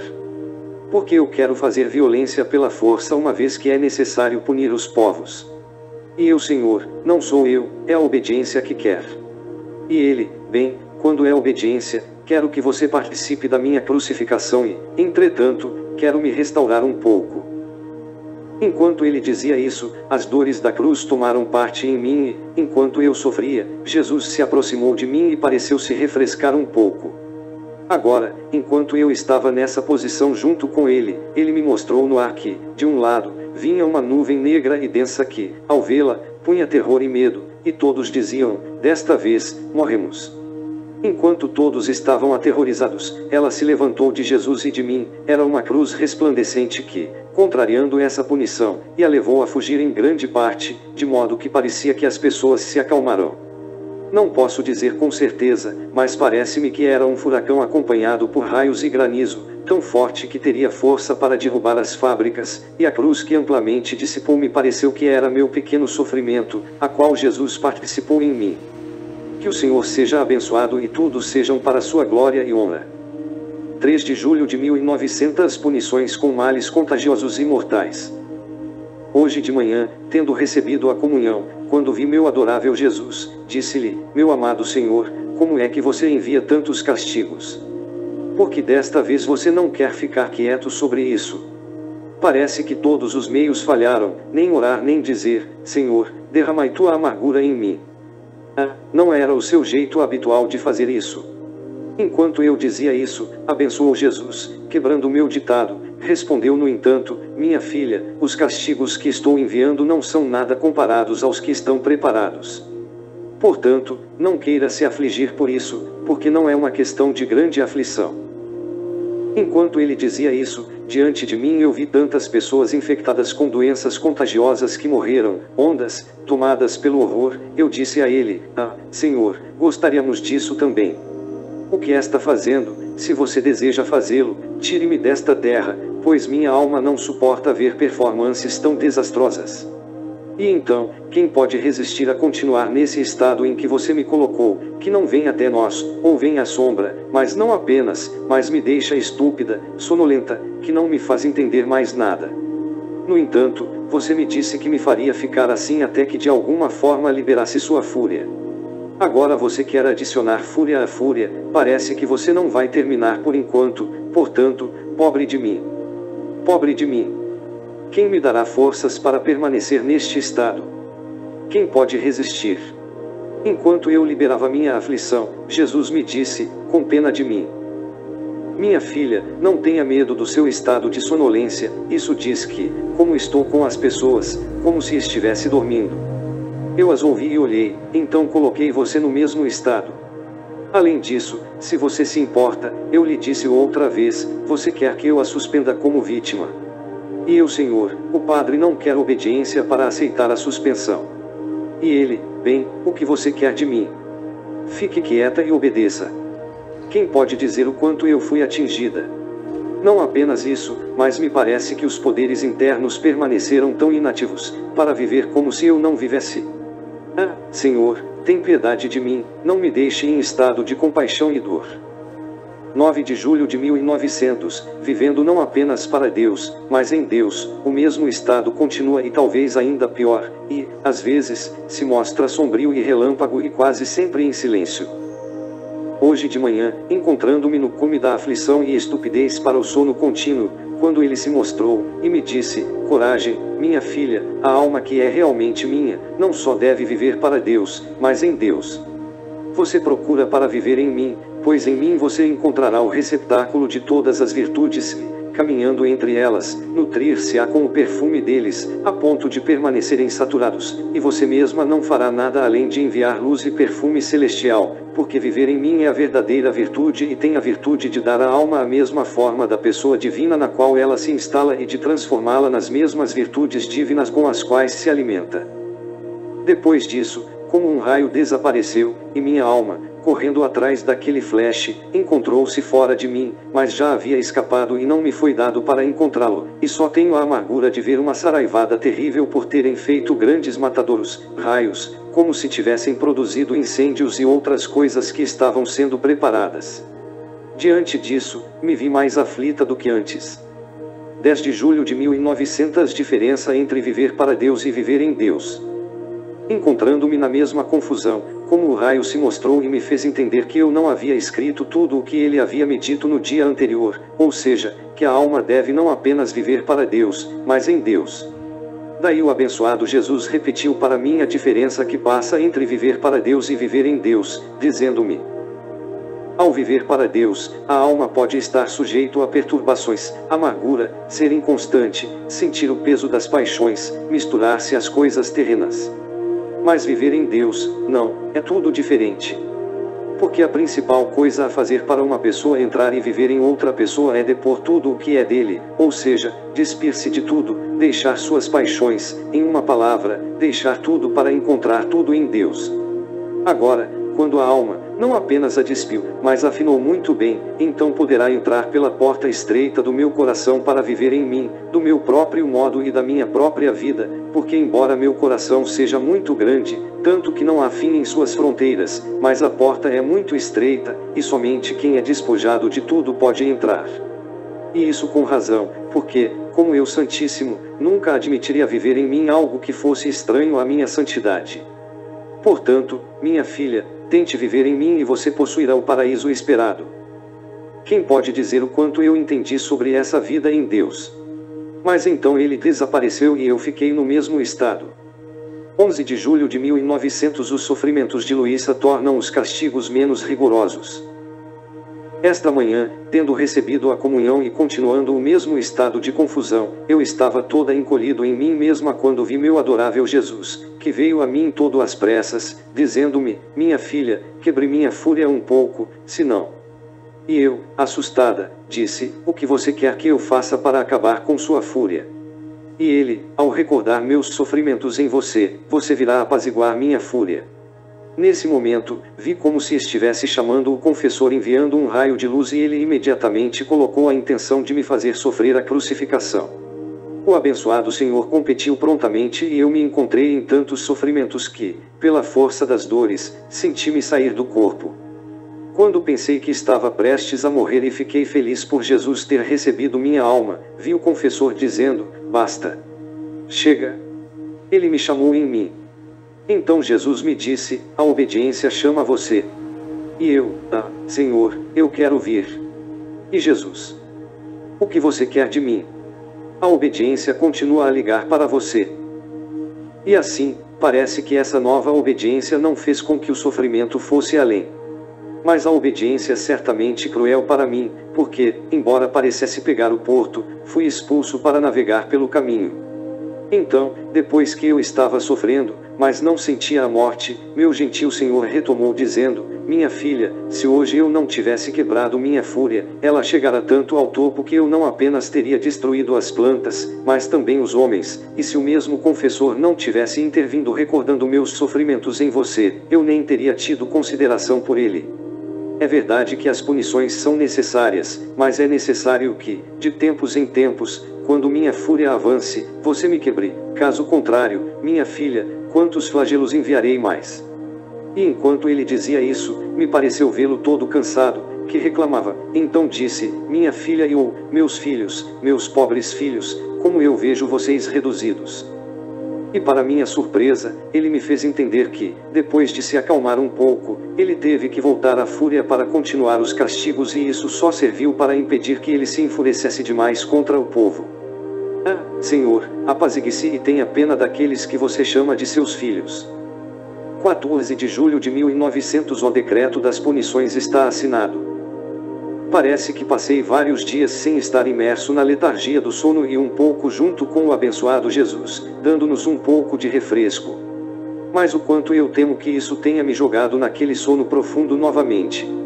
Então, esta manhã, depois de me refrescar com o leite que escorria de sua boca, derramando em mim, e eu o refresquei removendo a coroa de espinhos para enfiá-la na minha cabeça, todo aflito me disse: minha filha, o decreto das punições foi assinado, não resta mais que decidir o tempo de execução. 16 de julho de 1900. Os castigos servem para o bem das criaturas. Esta manhã, meu adorável Jesus não estava vindo. Depois de muita espera, ele veio e me disse: minha filha, a melhor coisa é se colocar de volta em mim e em minha vontade, para colocá-la de volta em mim, já que eu estou em paz, mesmo depois de eu ter enviado punições, você permaneceria em paz, sem sentir perturbações. E eu, Senhor, sempre vá lá, aos castigos. Uma vez e não mais se atormenta. E então, não posso voltar à sua vontade a esse respeito. E acrescentou: não consigo me acalmar. O que você diria se visse uma pessoa nua e, em vez de cobrir a nudez, ele se adornasse com bugigangas, deixando as partes mais necessárias expostas à nudez? E eu ficaria horrorizada em vê-la e, é claro, eu a culparia. E ele: bem, essas são as almas, despidas completamente, elas não têm mais virtudes para cobri-las, de onde é necessário que eu as atinja, com os flagelos, os despojos, para fazê-las voltar a si mesmas e fazer com que prestem atenção à nudez de suas almas, mais necessário isto que não é cuidar da nudez do corpo. E se eu não fizesse isso, prestaria atenção às bugigangas, como a pessoa que você culpou, quais são as coisas que se referem ao corpo, e eu não me importaria com a coisa mais essencial, que é a alma, que a reduziu tão monstruosa que não nos reconhecemos nelas mais. Depois disso, pareceu-me que ele segurava uma corda na mão que, batendo-a por trás do pescoço, me amarrava e depois a amarrava à mesma corda, e ele fez isso no coração e nas mãos e, com isso, parecia que ele me ligou à sua vontade. Depois disso ele desapareceu. 17 de julho de 1900. Luísa dá um alívio a Jesus, fazendo-a considerar os castigos que poupa. Tendo recebido a comunhão, não vi Jesus de acordo com o costume, e depois de ter esperado muito tempo, senti-me saindo de mim e o encontrei. Assim que me viu, ele disse: filha, eu estava esperando que eu pudesse descansar um pouco em você, porque não posso mais. Me deu um alívio. Eu imediatamente o peguei em meus braços para agradá-lo e o vi segurando uma profunda dor no ombro, o que me fez sentir pena dele. Então ele descansou por alguns minutos e, depois desse breve descanso, fui procurar e a ferida estava quase cicatrizada. Portanto, em meio à admiração e espanto e ao vê-lo mais aliviado, tomei coragem e disse-lhe: bendito Senhor, meu pobre coração está rasgado por um medo, que você não me ame mais. Temo que você tenha caído na sua indignação, portanto você não vem mais como antes e não derrama sua amargura em mim e não me dá mais o meu bem, o que é sofrimento e, negando-me isso, venha e negue a si mesmo. Por favor, dê paz a um coração pobre. Diga-me, assegure-me, jure para mim, você me ama. Você continua me amando. E ele: sim, eu te amo. E eu como posso ter certeza disso, quando uma pessoa quer estar realmente bem, tudo o que ela quer é dado. Eu digo a você, não castigue as nações e você as castiga, despeje a amargura e, não a derrame, pelo contrário, parece que desta vez você foi longe demais. Então, onde posso confiar que você me ama? E ele: minha filha, você leva em consideração os castigos que eu envio, e aqueles que você salva não conta com eles. Quantas outras punições eu teria enviado, quantas matanças de sangue eu teria derramado, se não considerasse aqueles poucos que me amam e amo com um amor especial.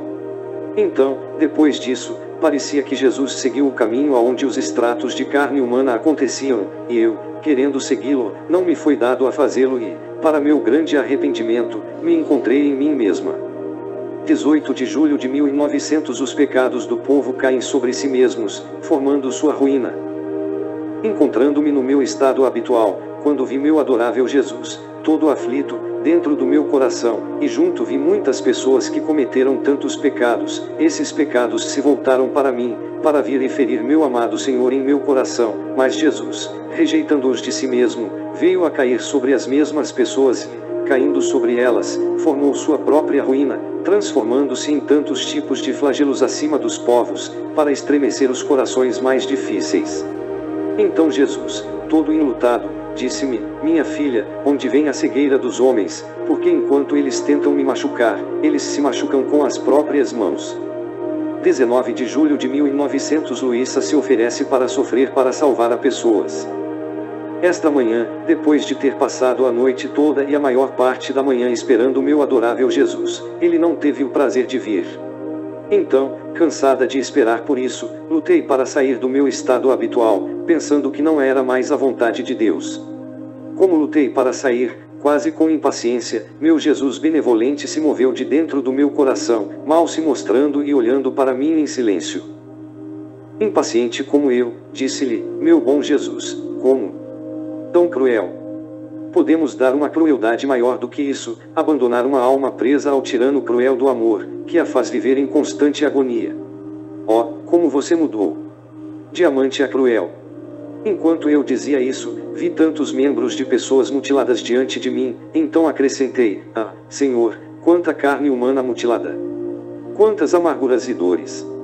Oh, não era menos crueldade se você estivesse satisfeito neste meu corpo ao invés de fazê-lo em tantas partes por causa de quantas divisões você fez nesses membros.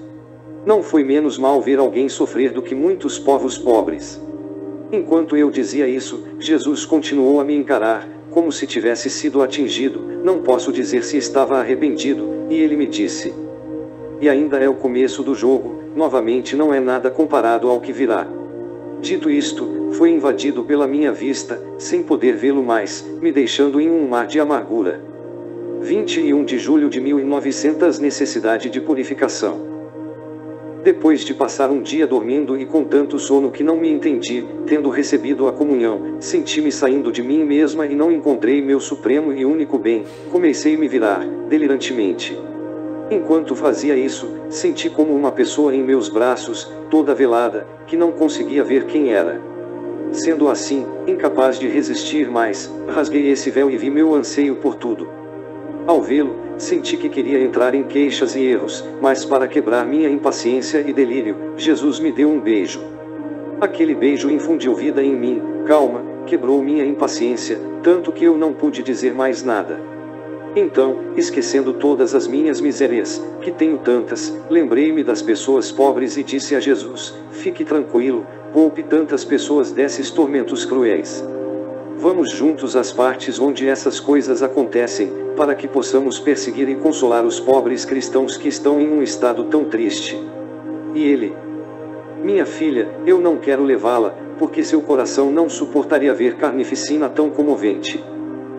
E eu: ah, Senhor, como foi que você permitiu? E ele: é absolutamente necessário para a purgação em todas as partes, porque no campo semeado por mim eles cresceram tanto as ervas daninhas, os espinhos, que são feitas árvores, e essas árvores espinhosas nada fazem além de inundar meu campo com águas venenosas e pestíferas que, se algum ouvido permanecer intacto, ele não recebe nada além de picadas e mau cheiro, tanto que outros picos não podem brotar, primeiro, porque carecem do solo, ocupado por tantas plantas nocivas, segundo, por causa das mordidas contínuas que recebem, que não lhes dão paz.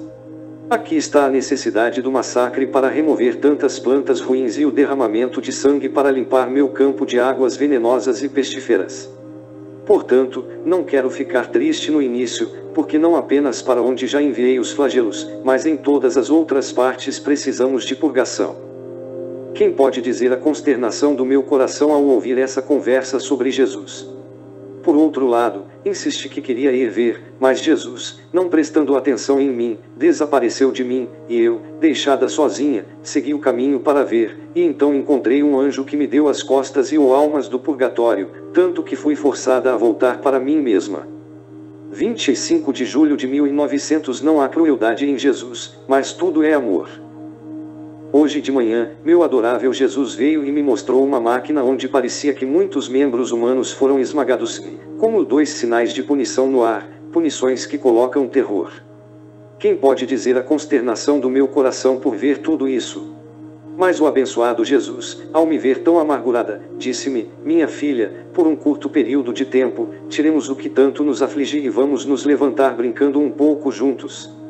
Quem pode dizer o que aconteceu entre eu e Jesus neste jogo, as sutilezas do amor, os estratagemas, os beijos, as carícias que fizemos um ao outro? Embora meu amado Jesus tenha passado por mim, porque eu sou fraca, vim menos, tão verdadeiro, que não sou capaz de conter em mim o que ele me deu, eu disse, meu amado, chega, que não posso mais. Eu falho, meu pobre coração não é tão amplo que possa receber tanto, é suficiente por enquanto.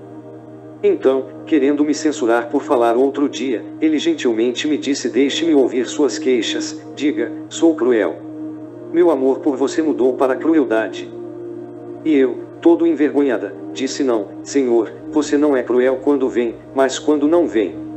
Sorrindo para ele em minhas palavras, ele acrescentou: no entanto, você continua dizendo que quando eu não venho sou cruel. Não pode haver crueldade em mim, mas tudo é amor. E saiba que se é como você diz, o mesmo ser cruel é um amor maior. 27 de julho de 1900 Visões de ataques à igreja e perseguição na China. Encontrando-me toda preocupada com o meu estado miserável, especialmente porque não era mais a vontade de Deus, e eu considerei como uma pista a falta de sofrimento e suas privações contínuas, agora, enquanto eu estava gastando meu pequeno cérebro nele e lutando para sair dele, sempre o bom Jesus, como num raio, se mostrou dizendo para mim: minha filha, o que você quer que eu faça? Diga-me, eu farei o que você quiser. Com uma proposta tão inesperada, eu não sabia o que dizer, senti tanta confusão que Jesus abençoado tinha que fazer o que eu queria enquanto eu tinha que fazer o que ele queria, que fiquei em silêncio. Então, não me vendo dizer nada, escapou como um raio, e eu, correndo atrás daquela luz, me encontrei fora de mim, mas não o encontrei e rodeei a terra, o céu, as estrelas e chamei com minha voz e depois com a música, pensando entre mim que Jesus ao ouvir a voz e minha música seria ferido e com segurança eu o encontraria. Agora, quando me virei, vi a tortura cruel que continua sendo feita na guerra na China, as igrejas demolidas, as imagens de Nosso Senhor jogadas no chão, e isso ainda não é nada. O que mais me assustou foi ver que, se agora os bárbaros o fazem, os seculares, então os religiosos falsos o fazem, que desmascarando e se dando a conhecer quem são, unindo-se aos inimigos abertos da igreja, fará tal ataque, o que parece incrível para a mente humana. Oh, quantos tormentos mais cruéis! Parece que eles juraram terminar a igreja. Mas o Senhor se vingará deles destruindo-os, portanto, sangue de um lado e sangue do outro. Então, me vi dentro de um jardim que parecia a igreja e, lá dentro, havia uma multidão sob o disfarce de dragões, víboras e outras bestas raivosas, que devastaram o jardim e depois saíram, formou a ruína do povo. Agora, enquanto eu estava vendo isso, encontrei meu amado Senhor em meus braços e disse, finalmente: você é realmente meu querido Jesus. E ele: sim, eu sou o seu Jesus. E eu queria dizer se ele salvaria tantas pessoas, mas sem prestar atenção nisso, acrescentou: minha filha, estou cansado o suficiente, vamos dormir para descansar, se você quiser que eu fique com você. E eu, temendo que ele fosse embora, fiquei em silêncio, fazendo-o dormir. Então, depois de um tempo, ele voltou ao meu interior, me deixando animada, sim, mas extremamente aflita. 30 de julho de 1900 Luísa para a Espada da Justiça. Passei uma noite e um dia inquieta. Desde o começo, me senti saindo de mim mesma, sem conseguir encontrar meu adorável Jesus. Não vi nada além de coisas que me fizeram temer o terror. Vi que na Itália um incêndio estava subindo e outro se levantou na China, que gradualmente se fundiram em um.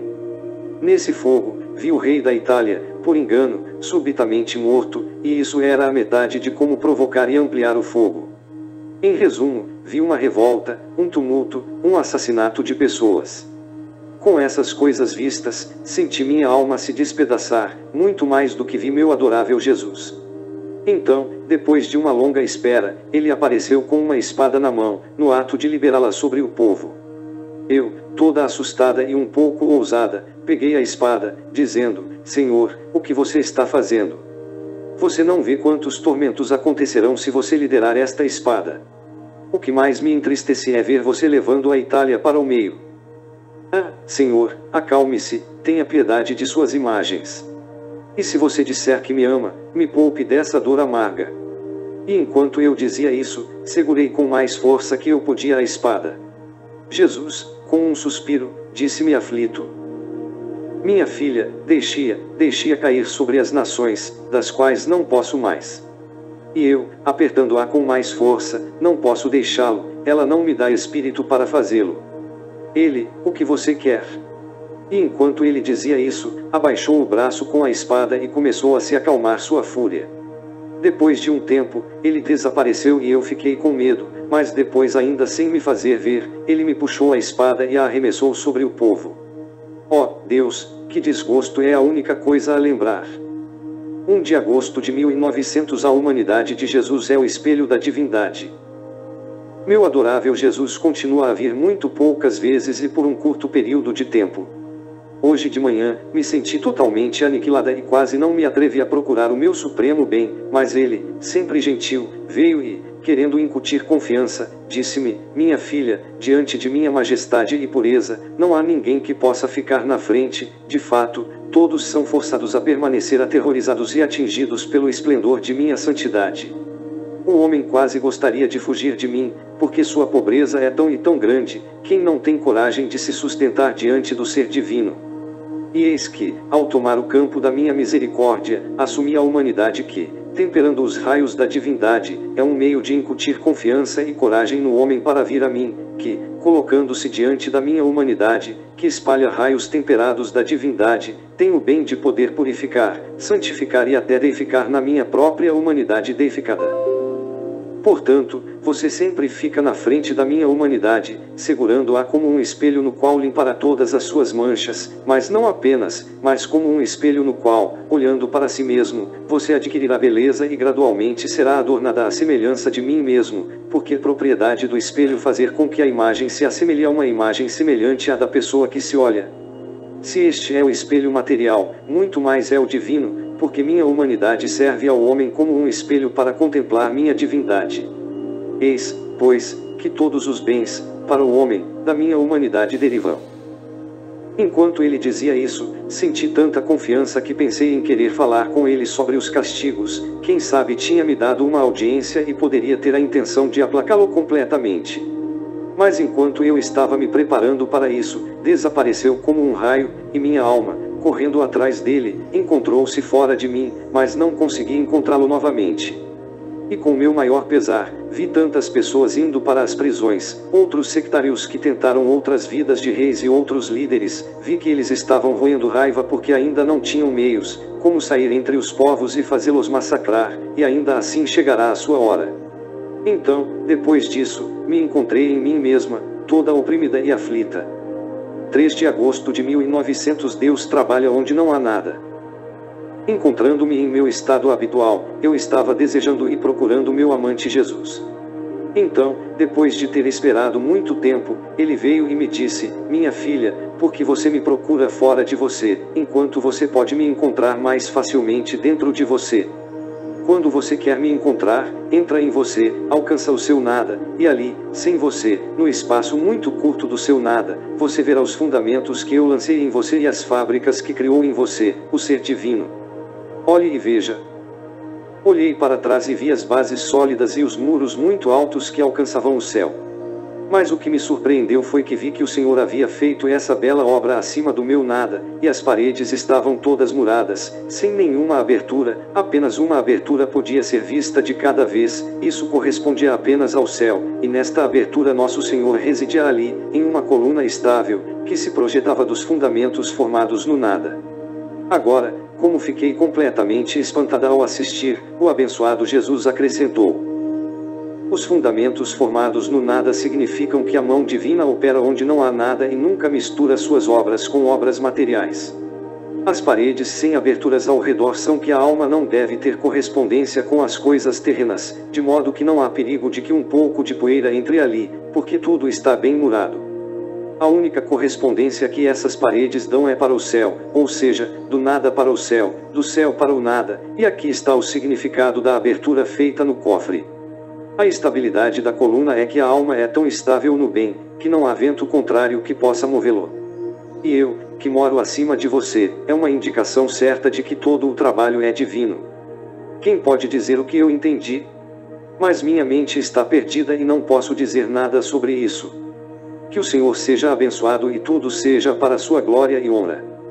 9 de agosto de 1900. Tudo o que você quer, você precisa, porque Deus quer. Esta manhã, meu adorável Jesus não estava vindo, então eu esperei muito. Quando ele apareceu, me disse, como um instrumento musical, isso ressoa aos ouvidos do ouvinte, então seus desejos, suas expectativas, suspiros, suas lágrimas ressoam ao meu ouvido como uma música das mais bem-vindas. Mas, para torná-lo mais doce e agradável, quero lhe ensinar outra maneira, ou seja, me desejar não como seu desejo, mas como meu desejo, porque eu amo muito me manifestar com você. Em resumo, tudo o que você deseja e anseia, porque eu quero, isto é, tire-o de dentro de mim e faça-o seu. Dessa forma, sua música será mais agradável para minha audição, porque é a música que vem de mim. Então ele acrescentou: tudo o que vem de mim entra em mim. Portanto, os homens reclamam que não recebem o que pedem tão facilmente, porque não são coisas que vêm de mim e, não sendo coisas que saem de mim, não são tão fáceis de entrar em mim e depois saem para se entregar a eles, porque sai de mim e tudo o que é santo, puro e celestial entra em mim. Agora, que maravilha se eles estão fechados à audiência se o que eles pedem não é assim. Aqui, portanto, tenha em mente que tudo o que vem de Deus entra em Deus. Quem pode dizer o que eu entendi acima dessas duas palavras? Mas não tenho palavras para me explicar. Ah, Senhor, conceda-me graça para que eu possa pedir tudo o que é sagrado e que seja seu desejo e sua vontade, para que você possa se comunicar comigo mais abundantemente. 19 de agosto de 1900. Amor estéril e amor ativo. Hoje de manhã, tendo recebido a comunhão, meu amado Jesus se viu no ato de querer me ensinar. Tomando como exemplo, ele me disse: minha filha, se um jovem casasse com uma esposa, e tendo amor por ela, sempre ficariam juntos, sem deixar um momento, sem prestar atenção a outras coisas, mas sem correspondência da esposa. O jovem, o que ele diria? Ele gostaria do amor dessa mulher, mas certamente não está feliz com a conduta dessa, porque esse modo de amar nada mais seria do que um amor estéril e infértil que traria mal àquele jovem pobre, e não fruto, e pouco a pouco esse estranho amor o aborreceria mais do que o gosto, porque toda a satisfação desse amor pertence à jovem.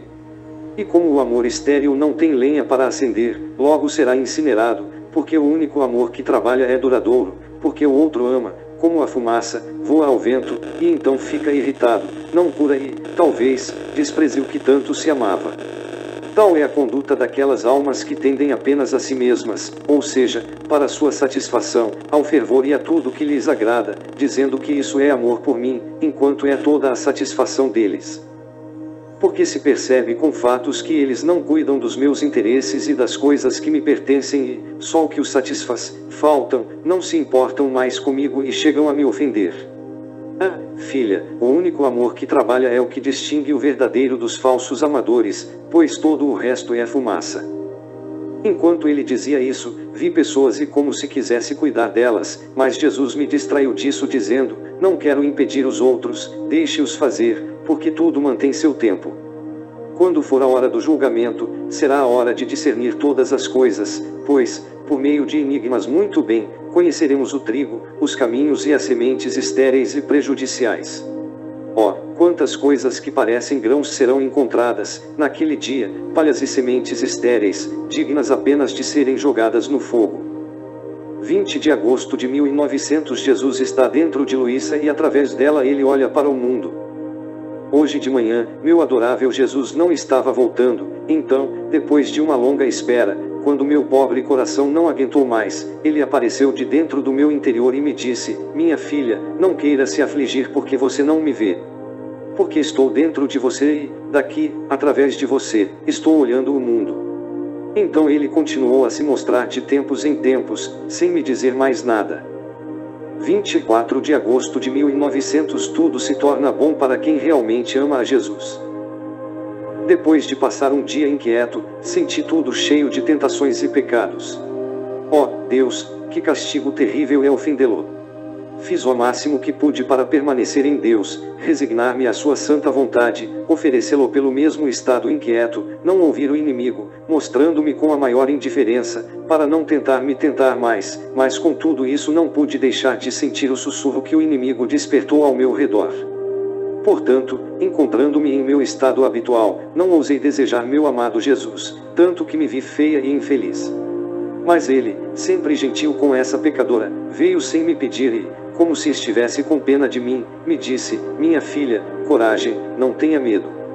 Você não sabe que certas águas frias e impetuosas são mais poderosas para eliminar todas as falhas do que o mesmo fogo.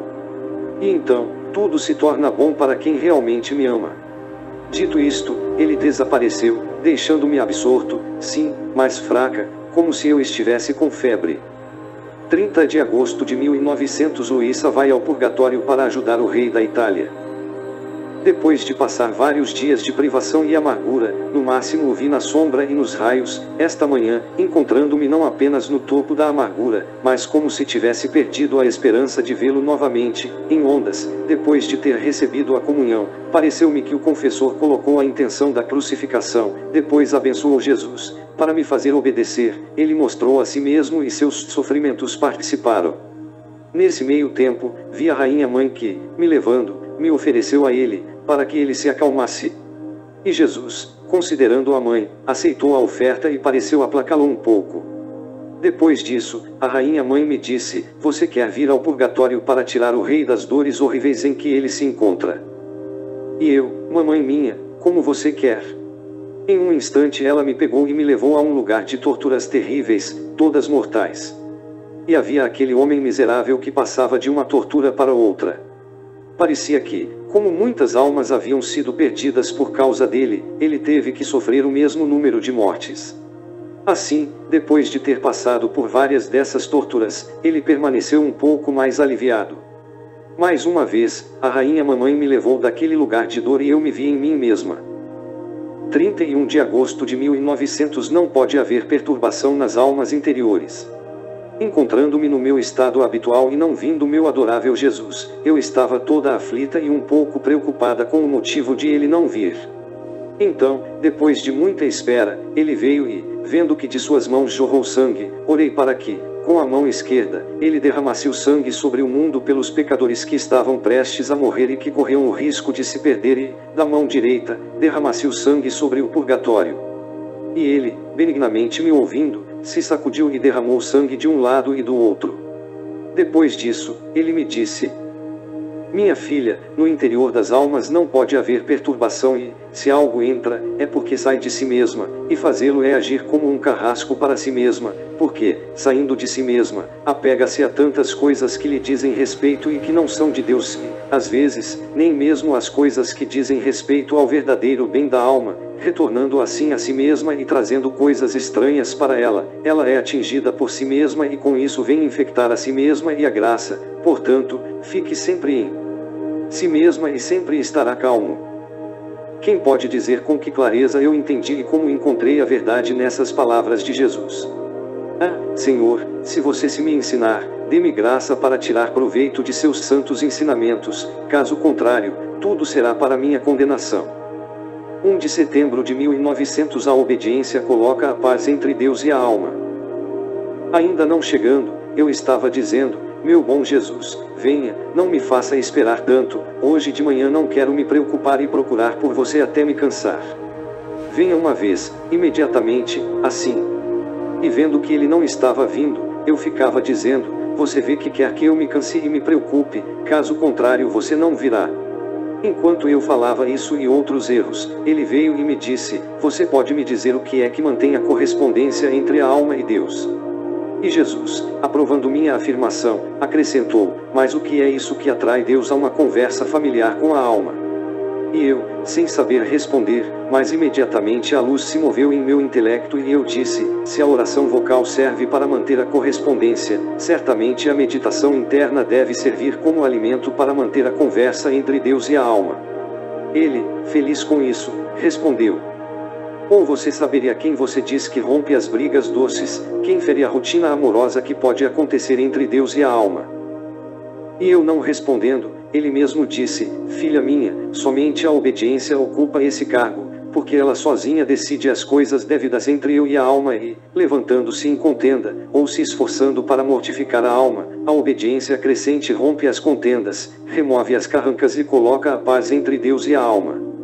E eu, Senhor, muitas vezes parece que mesmo a obediência não quer ser uma amiga e permanece indiferente, e a pobre alma é forçada a permanecer nesse estado de contenda e franzindo a testa. E Jesus, isso pode fazer por um certo tempo, também querendo agradar a ajudar nessas alegações amáveis, mas depois ela toma seu escritório e pacifica tudo. Portanto, a obediência dá paz à alma e a Deus. Dito isto, ele desapareceu. 4 de setembro de 1900. As boas obras mal feitas são comida doentia para Jesus. Depois de receber a comunhão, meu adorável Jesus me tirou de mim, fazendo-se ver extremamente aflito e amargo. Por isso, implorei que ele derramasse suas amarguras em mim, mas Jesus não me ouviu, mas insistiu que, depois de muito tempo, ficou satisfeito em derramar. Então, depois de ter pago um pouco de amargura, perguntei: Senhor, você não se sente melhor agora? E ele: sim, mas não foi o que eu derramei que me causou tanta dor, mas um alimento doentio e insípido que não deixa eu descansar. E eu: derrame-me um pouco, para que você se levante um pouco. E ele: se eu não posso digeri-lo e suportá-lo, como você pôde? E eu sei que minha fraqueza é grande, mas você me dará graça e força e, assim, poderei contê-lo em mim. Entendi, no entanto, que a comida repugnante eram as impurezas, as insípidas, as más obras, todas embaralhadas, que para nosso Senhor é mais um incômodo, um peso e quase um desdém por recebê-las, que, não sendo capaz de suportá-los, ele quer derramá-los da boca. Quem sabe quantos dos meus existem juntos? Então, como forçado por mim, ele também serviu um pouco dessa comida. Como Jesus estava certo, que a amargura por aquele alimento repugnante e insípido era mais detestável. Se não fosse por seu amor, eu não teria aceitado a qualquer custo. Depois disso, o abençoado Jesus colocou o braço atrás do meu pescoço e apoiou a cabeça no meu ombro. Ele começou a querer descansar. Enquanto ele descansava, eu me encontrei em um lugar onde havia tantos terrenos móveis e, abaixo, o abismo. Temendo cair, eu o acordei invocando sua ajuda e ele me disse: não tenha medo, basta muita atenção e, como a maioria anda descuidadamente, aqui está a causa pela qual muitos caem no abismo e poucos são os que chegam ao porto da salvação. Depois disso, ele desapareceu e eu me encontrei em mim mesmo. Asterisco, asterisco, asterisco, asterisco, asterisco, Fiat. Asterisco, asterisco, asterisco, asterisco, asterisco.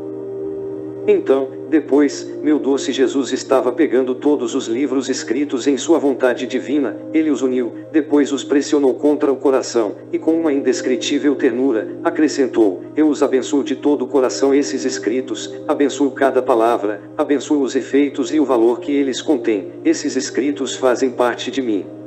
Então ele chamou os anjos, que se colocaram frente a frente para orar, e como 2 padres estavam presentes para ver os escritos, Jesus disse aos anjos que eles tocassem suas testas para soprar o Espírito Santo sobre eles, a fim de lhes dar luz que lhes permitisse entender as verdades e o bem que há nesses escritos.